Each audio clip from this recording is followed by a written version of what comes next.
Hello, my friends. Here I am, Pedro Candeias, the founder of Karate Science Academy, for the lesson, for the open class number 10 that I share every week on Wednesday.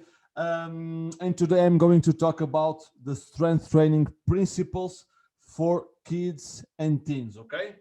Just for the brief introduction, for those who are not used to follow my weekly open classes on Karate Science Academy's YouTube, um, I'm here with my PowerPoint, with my notes. Okay, today is already the PDF I'm going to share in our Telegram channel. Okay, you have the link to enter it in the description below. It's where I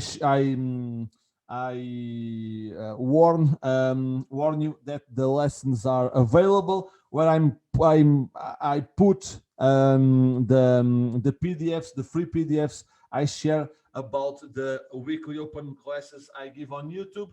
I'm going also to use my blank sheet, okay, my word sheet, and I'm sorry for my not so perfect English because I'm not a native English speaker. Okay, I'm from Portugal, but I believe that it's understandable.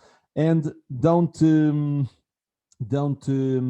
if you notice that the video has some cuts, okay, some very brief cuts, it's just because I believe I'm more fluid in my speech, okay, if I record it in smaller parts. Okay, so let's go to a very important theme about strength and conditioning, especially for kids and teens that you may have in your dojo. Regardless of being athletes, of being ambitious kids that want to achieve the national team, or to be national champions, or champions, or to get to a European championship, world championship, it doesn't matter. Or this is also for those who just work, or the majority of the students are just kids and teens that go to your karate lessons to make some sport, to to be with their friends, to cover to go into a path of martial arts practicing just for individual enjoyment and development. Okay, so we are talking to two different groups, but the principles are exactly the same. Okay, first of all, let me go here to my blank sheet, okay, my word sheet. So first of all, to a brief introduction, so we can integrate and frame what I'm going to share with you in this video. Okay, so first of all, we have to destroy the myth, okay, that strength training is bad for kids and teens. Okay, I'm not going to develop this issue, okay, because it's not the central theme of this lesson, of this class, but we must destroy this misbelief that that training in the gym, that making strength training in the dojo, that making push-ups, training with dumbbells, with medicine balls, with rubber bands, is negative for the biological development, for the spine of your kids and teens. Okay, strength training, that is a myth that came from 40-50 years ago, where there wasn't that much knowledge about strength training, especially with external loads for kids and teens, and for a matter of prevention. Okay,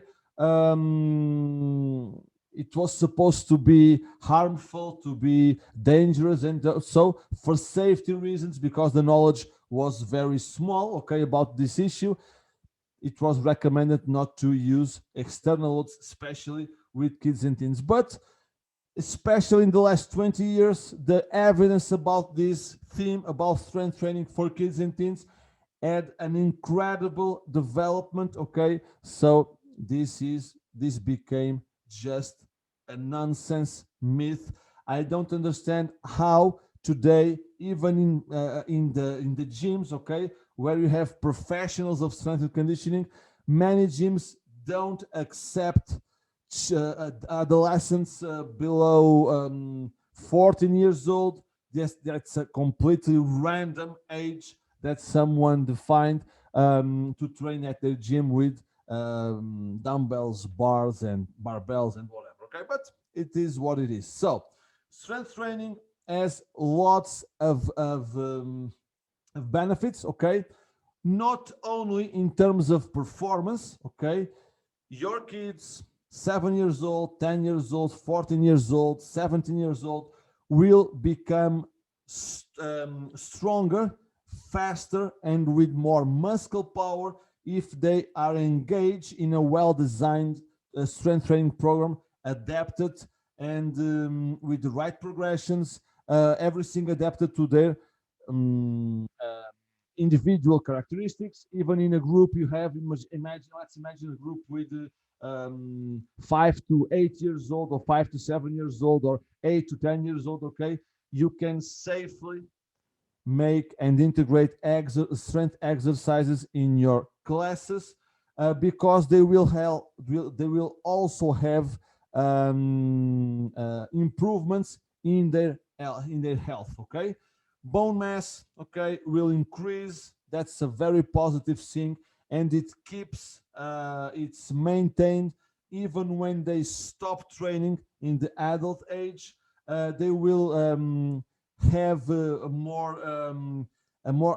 more capacity to prevent injuries. Their ligaments, their joints, their tendons become stronger and more capable of receiving the training loads and volume you put in specific karate techniques, for example. Um, they will the athletes, besides of increasing performance, they will also be more prepared to the training loads you have for them. For example, an athlete that has 14 years old, that ambition to become a national champion, for example, he has to train almost every day, okay, at least 4 or 5 times per week. So strength training, a well-designed strength training, will help them, okay, to support the demands of a very intense type of training that an athlete must have, always adapted to his individual or her individual characteristics. But that is very important. Okay, this when I talk about strength training, I'm talking about maximal strength, I'm talking about rapid strength, and I'm talking about endurance strength. Okay, everything is possible as well as you are prepared. You make a good supervision of their training. So it's listen, the risk is always on you as a coach. Okay, if you are not well prepared with enough scientific knowledge, okay, if you're not an expert in this kind of training and how to adapt it to kids and adolescents, if you know everything about it but you don't make a good supervision of their training, if you're not interested in their safety, in their progression, if you are not interested in designing a well established program with all the variables, there's where the risk there is where the risk is. Okay, and not in strength training for itself. Okay, let me see in my notes if I have anything else. Okay, equipment.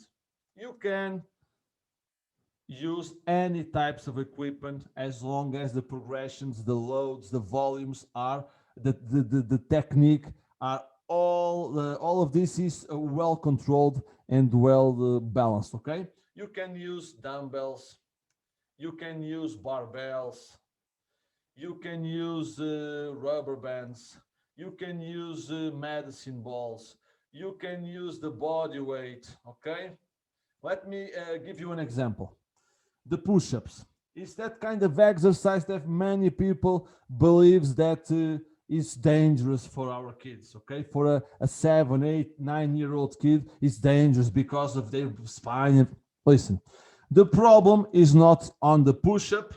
The problem is that you make them probably you make them do uh, improper push-ups to their skills, individual skills. For example, we all know that exceptional kid, okay, that has 7, 8 years old and makes perfect push-ups with the knee straight, good posture control, all of that. Okay, what's the problem of that kid doing push-ups with their with the knee straight?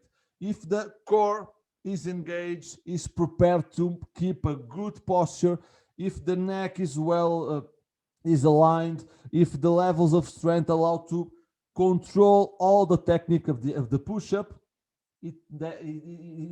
we have any problem with that. Okay, but we know that most of kids, of 8-year-old kids, don't have that capacity.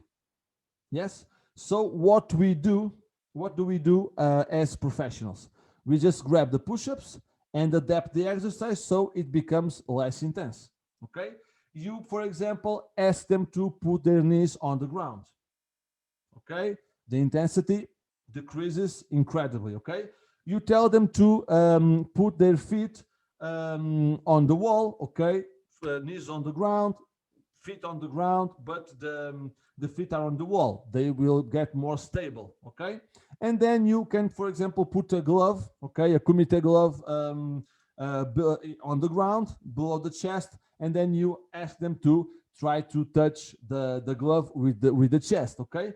These are some changes, and then you start seeing that kid that increases his or her maximal strength, for example, and is able to, or endurance strength, and is able to take one knee off the ground, and you increase intensity. Okay, that's a very simple example how to use an exercise that is believed that is dangerous for your kid's spine. Yes, it can be dangerous if you demand that your kids make the push-ups, but it's the same thing with an adult. Okay, they make the push-ups with wrong technique, with wrong posture, or for example, your kids can keep it for 8 repetitions, for example, in a row, but you demand that they make it 20 times in a row, and so the last 12 repetitions are completely flawless. Okay, without no quality, without a good technique. Okay, and that's the problem, not the push-up. It's you, when you supervise your students, and the exercise you make them do always adapted to their skills. If you have 10 kids that make 10 great push-ups with the knee straight, great. They are prepared individually to get to that level of intensity. Okay, there is no problem about it. Okay, so let's see just the first slide, and then I will stop and continue next. Okay, we are going to talk about the 7 principles that are summarized in this name process. Okay, that is a set of principles developed by Avery Feigenbaum and James McFarland for the American College of Sports Medicine as a foundational, okay, document to strength training for kids and teens. Okay, it includes three general training principles as progression, regularity, and overload. The initial letter is what leads to the word process. Okay, and then you have 4 specific principles more adapted to kids and teens, but you can also take them to adults, okay? But specifically, they were specifically developed for kids and teens. That is creativity, enjoyment, socialization, and supervision, okay? I'm going to talk about each of them, each one of them, and I'm going to give you some examples, some practical tips that you can practically use in the next class that you give karate, okay, to from 4 to 17 years old, okay? Let's go. So let's start with the first principle, okay? Progression, okay? The principle of progression simply means that the demands of the strength training should be increased gradually over time, okay? Always respecting the pace, okay, of your students, of your groups, of your athletes. That is very important. It's the same thing as an adult, okay, but here we must be even more careful, okay, with this issue, okay, because in the long term your kids, your teens must be able to make the strength training with a little more intensity, a little more volume, a little with new exercise, okay? So how do you manage progression with your karate kids and teens? You can manage it in 4 main ways, okay? Manipulating intensity, okay? Let me put here my laser, okay? You can increase always progressively and looking, observing, assessing the evolution of your karate groups, of your karate athletes. You can increase the load, okay? For example, if you train with equipment, if they are working with the lighter rubber band, you can increase to the next rubber band when they achieve a given goal, okay, in terms of power or strength development, okay. You can in the gym with a 13-year-old karateka increase the weights, okay, the external weights, the external loads. You can increase the contraction speed, okay. You can ask them to make the exercise faster in order to start stimulating more the rapid strength, power, explosive strength, reactive strength, okay? So you can make it like this. Let's grab some common exercise that you can make to develop strength in your younger karatekas, 5, 6, 7, 8 years old.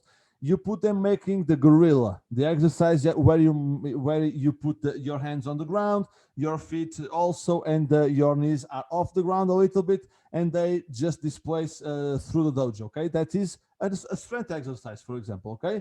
You can start by asking them to make it in a controlled, in a regular speed, okay? Just to coordinate themselves, for example. But with time, when you watch when you observe they master the foundational technique of the exercise, you can ask them to make it faster and faster, okay?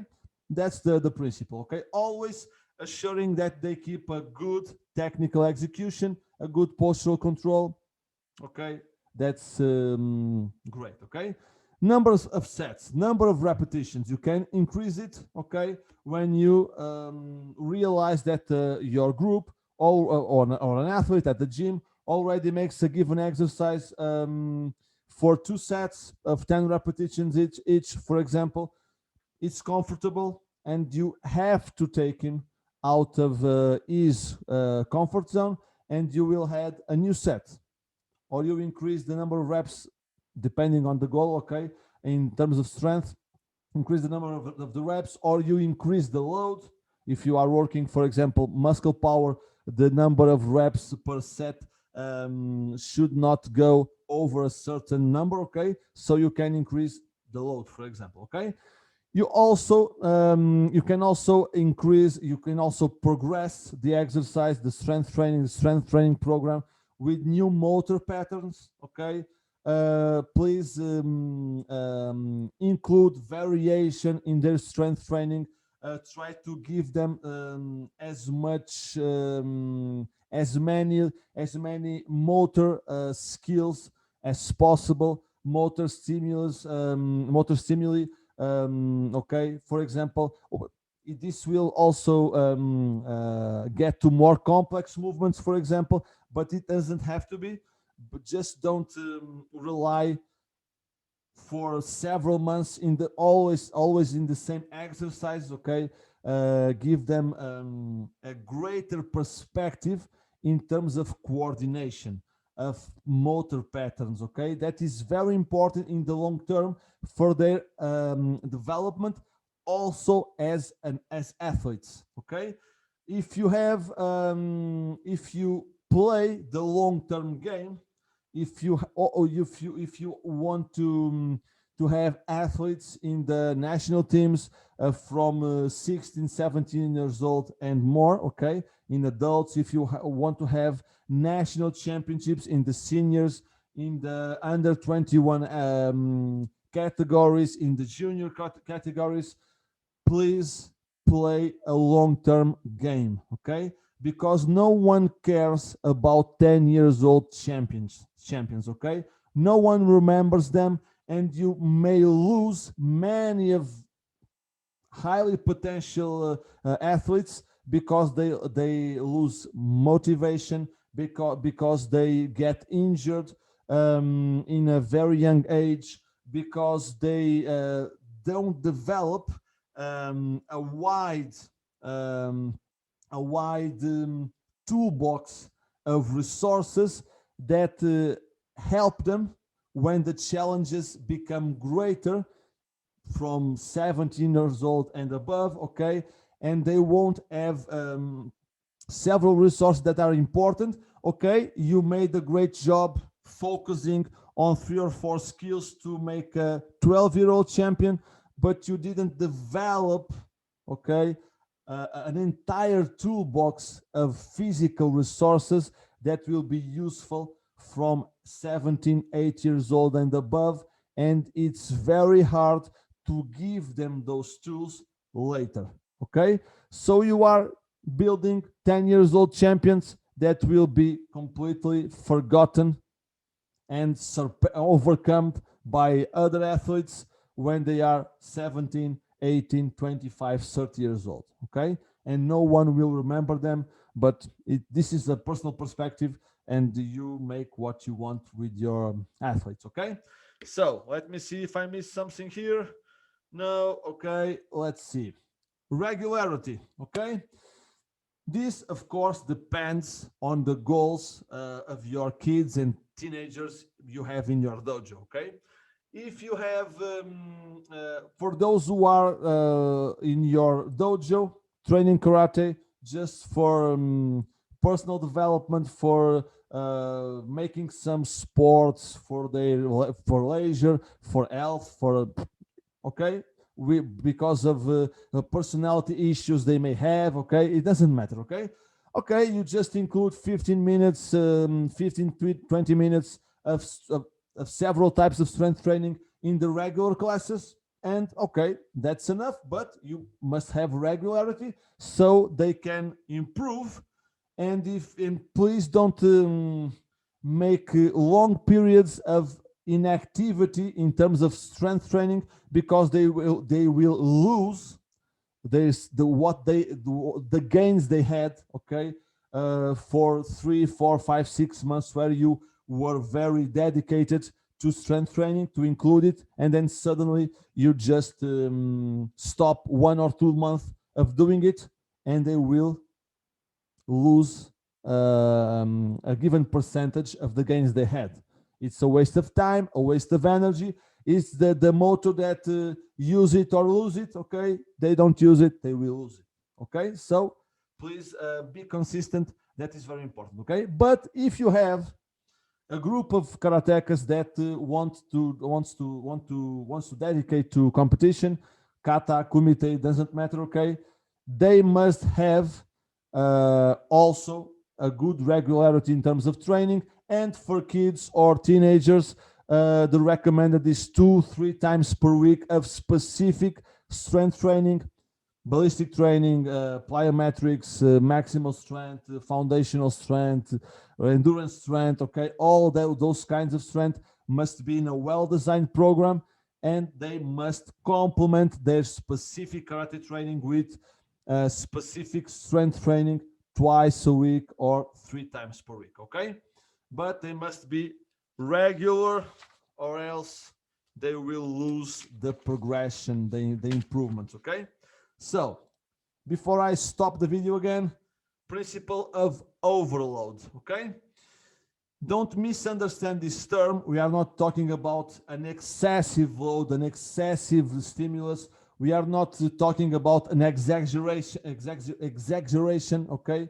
Exaggeration in their training overload. We are talking about a functional, unhealthy overload that makes them to evolve. If we want to call it training also always as the goal, the training process always as the goal to take us to the next level in terms of capacity. Okay, so to evolve, we have to take our students out of their comfort zone. Okay, but always with a progression. Okay, step by step progression, not going from knees on the ground push-up to straight knees, feet a little bit more with an increased height. Okay, compared to the hands, where the intensity will be higher than the straight knees. Okay, it's not that. Okay, you have to progress respecting the individual evolution of your karatekas. Okay, so you must put the right intensity, the right volume, the right frequency, and the types of exercises that will take them out of their comfort zone. So don't exaggerate, but if you don't do it, they won't evolve. They are not made of glass. Okay, don't fall in that mistake that you look to your kids and think they are more fragile than they actually are, and you just put some very simple exercises without any challenging, stopping way behind they should. Okay, and too soon. Okay, just use the principle of the overload. Okay, use the principle of regularity and use the principle of progression, and everything is going to be fine. They will evolve, they will get healthier. Okay, and they will get more motivated with karate training, with being an athlete, because they make different things. They perceive the improvements in their performance, and they will increase their self-esteem, self-efficacy, and self-confidence. Okay, so let's go to the last part of the class. So let's go to the third and last part of this weekly open lesson. Okay, open class about the strength training principles for kids and teens, and let's talk about the last 4 principles. Okay, these principles are very important so your strength training programs are successful, are motivating. Okay, and really make the difference in your karateka's performance, motivation, okay, health, etc. First of all, let's talk about creativity. Let me ask you a question. How do you motivate a PlayStation kid? Okay, an overweight kid, a kid that has low levels of self-confidence, has a lack of coordination, okay, for strength training or karate training, that always demands that you have good levels of creativity. Okay, don't just do the same, don't just repeat the same thing. You can reach the same goal using different paths and combining them, mixing them in a well-designed way. Okay, this is no more than planning your classes, your strength training with novel exercises and new equipment. Okay, you can add creativity to your strength training in your karate classes, even in the gym. It's not a play garden, okay, but you have plenty of equipment at your disposal. Just grab that, prepare your sessions, search for exercise ideas on YouTube, on Instagram, and design and develop highly engaging, okay, training sessions for your teenagers, for example. Okay, so creativity depends on variation, on new exercise, different equipment, and motivation. It's all related. Okay, so next one, let me just see my notes. Okay, satisfaction. It's not satisfaction, I'm sorry. When I was translating it from Spanish to English, it's enjoyment. Okay, it's the E in the word process, enjoyment. Okay, but in this slide I missed it. Okay, enjoyment. Yes. So it also depends on variation.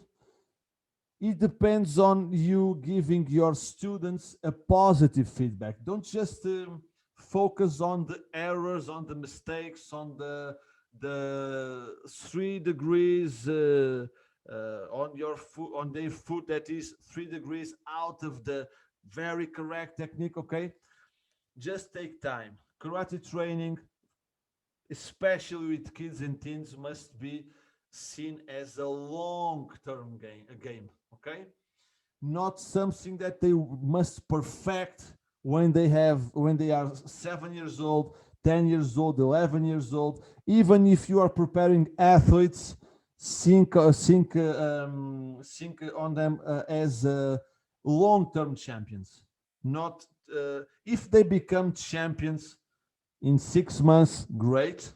Okay, you may have that talent that goes to your dojo, and you just have to give him the right training. Okay, but even with those athletes, think of them as long-term athletes, long-term champions. Okay, so give them positive feedback. If they have one thing good to say and one mistake, I'm not saying you don't correct what is wrong. It makes part of the training process, of course, but also highlight what they are doing well.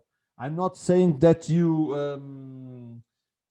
create unrealistic compliments for something they are not achieving. I'm not a fan of that. Okay, when I just compliment, I just give positive feedback to my students when it's true. Okay, but if you look closely, you will always, or most of the times, find a positive thing to speak about. Okay, to correct, to give a positive feedback. Okay, so then you have a how do you achieve the highest level of enjoyment? It's not an easy process, but if you get paid for your lessons, most of us do, it's our job to have to put some work. Okay, just don't just go there and count from 1 to 10 in Japanese and make them repeat the same technique. Okay, now skills versus challenge. Okay, let me go to my word sheet again. This is hard to get, but for example, this author here with a very strange name, okay, that I can't pronounce, and his colleagues wrote a book where I based on for this specific issue is the Handbook of Competence and Motivation, and they mentioned, because it's a not exactly very objective thing to know the roots, okay, the true roots where it comes from, but it's they identify that psychologically enjoyment is the sum of the individual skills, okay, and the challenge we put in front of our students in this case, okay? In other words, the challenge, the exercise, the strength training program must be challenging, but adequate to their skills level, okay? In other words, if you include an exercise, for example, that is too easy for their skills, they will not get enjoyment from the exercise. If you just grab a random exercise that is far beyond their individual skills, they will also get frustrated because they feel they are not going to be able to do it, to achieve it with success. It may take plenty of time to get there. So many of your students may get lost during the process of just pushing until they get the level of the exercise. No, just make the right progressions until they get where you want them to be, okay? So always balance, okay, these two parts of the individual skills and the challenge you put, so they can be challenged, but inside, okay, a zone they feel they will be capable of doing it successfully, okay? I have a big reference in my head as a karate coach, that is the master and college professor and researcher Pierluigi Aschieri from Italy. He developed the most amazing training methodology for the coordinative and physical skills of Italian karatecas, especially those who work with the Italian Federation of Karate, Martial Arts, Judo, and Wrestling. It's all in the same national federation, where everything is based on evidence, on the cognitive processes of learning, of the coordinative processes, and he developed a methodology that I knew about for 10-15 years with a Portuguese sensei I was connected to, and it's great because it's much more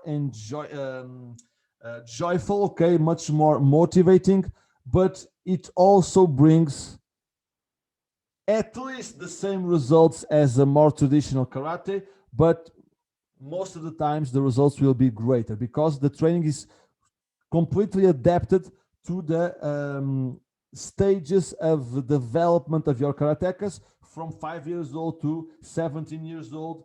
And please search on YouTube. They don't have many videos on YouTube about it, but if you search for Aschieri Karate or the name of the Italian Federation and you put karate or training camps, you are going to be able to find some examples and see the work they do. They apply it with the Italian national teams of these several martial arts, including karate. And for example, in karate, in the last 20 years, Italy became one of the biggest, one of the most important countries in Europe in terms of WKF Kumite and Kata competition, okay, using this methodology. You don't have to just put them in some old school Russian, Chinese, Japanese training method that they look to their potential athletes as tiny adults, okay? They aren't. They have specific needs, specific characteristics. Do you produce champions with old school Russian, Chinese, and Japanese training methodology? Yes. History shows that, okay? But you can also create champions using a more evidence-based methodology, respecting the stages of your the evolution stages of your kids and teens, and also you can also have champions that way. In that way, it's not it doesn't become just a natural selection as the old school methods of the of Russia, China, or Japan. Okay, where they have a different mentality, where kids grow in their homes with that kind of very hard discipline. But for me, that is just a process of natural selection.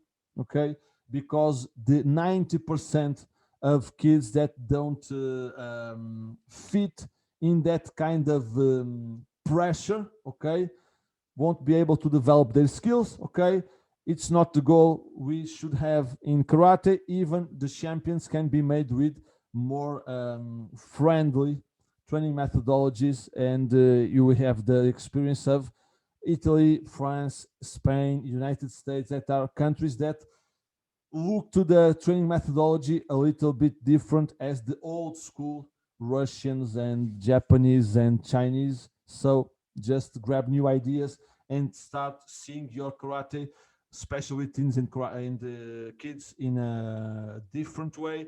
And I'm assure you, seeing from my personal experience, when I started to use this kind of methodology, the motivation of my kids increased, the retention increased, and the results were better. Okay, in kata, in kumite, everything, even the less coordinated kid got significantly more coordinated. It doesn't they didn't get a high level karate because they are very uncoordinated, some of them, but the progression was greater than just repeating the same thing every time. And your motivation as coaches will also increase incredibly. Okay, the pleasure you take from those classes will be amazing. Okay, just try it. I promise I'm going to create something around this type of methodology. Okay, so you can use it practically in your dojo. But believe me, when you start doing it, it's great. Okay, so set enjoyment. That's it. Let's go to the okay, the last two principles. You know, these classes are just for the strong. Okay, 45 minutes, 1 hour lesson. It's what I love to do. It's what I share, and I think I believe, I know, because many of you follow these every week, that are plenty of there is plenty of karate coaches that are exactly like me and don't are not looking for just for tips. They really want deep knowledge. Okay, so socialization, very important. If your teens, your for example, in the dojo, there is plenty of socialization. You have a group with 15, 20 little karatekas. Okay, but when you get your athletes to the gym, for example, to a complement of their specific karate training, put them in groups, even small, even if they are small, 3-4 athletes, put them, integrate them on groups, because the results, even in terms of physical conditioning, will be greater. Evidence shows it. Okay, not only with that adolescents, also in adults, but we are talking about teens, children. For example, there are exceptions. Me, for example, I prefer to train alone in the gym, but it's me, it's an exception. But the majority of people have more results if they are integrated in groups. Okay, you must ensure that it's a group where all of them have a good connection between them, where it occurs a positive environment. Okay, where they have positive feedback to each other, where they have common goals to achieve, where they can feel competent.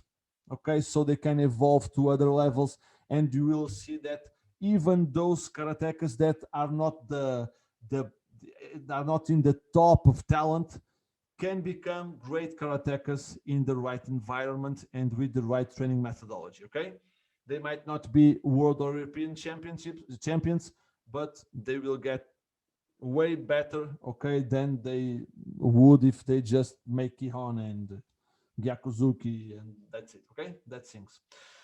Socialization, okay, great. And now the last one and the most important, supervision. I already talked about it in the first part of the lesson of the class. If you have a true interest in the athletes, in your students, if you have the specialized knowledge to work with them in terms of strength, power, and speed, if you give them regular feedback, if you are there with them, okay, if you are an active part of the process, or if you just make some kind of an agreement with a physical and a strength and conditioning expert outside of karate, he must or she must be this kind of coach, okay, a person that has the right knowledge to work with kids and teens in terms of strength, power, and speed, but also someone that puts a good level of supervision, because the risk of strength, power, and speed training is in a bad supervision, okay, is in a badly prepared coach. Just that, okay? Everything is safe, everything is beneficial for your students in terms of performance and health in the short and long term, but you have to make it right, okay? The risk is there, okay? So we are done for today. I hope the lesson, the class was useful for you. Don't forget to go to the Telegram channel English version so you can download the PDF I'm going to share in a couple of days, okay? Activate the notifications of our YouTube channel. Subscribe with the notifications activated so you don't miss any class, because they are going to be taken out of the channel 7 days later when I share a new class. So just stay tuned. Follow our Instagram to where I also warn about when the class a new class is available. And see you there. And thank you very much for being in that side. Okay. See you, my friends.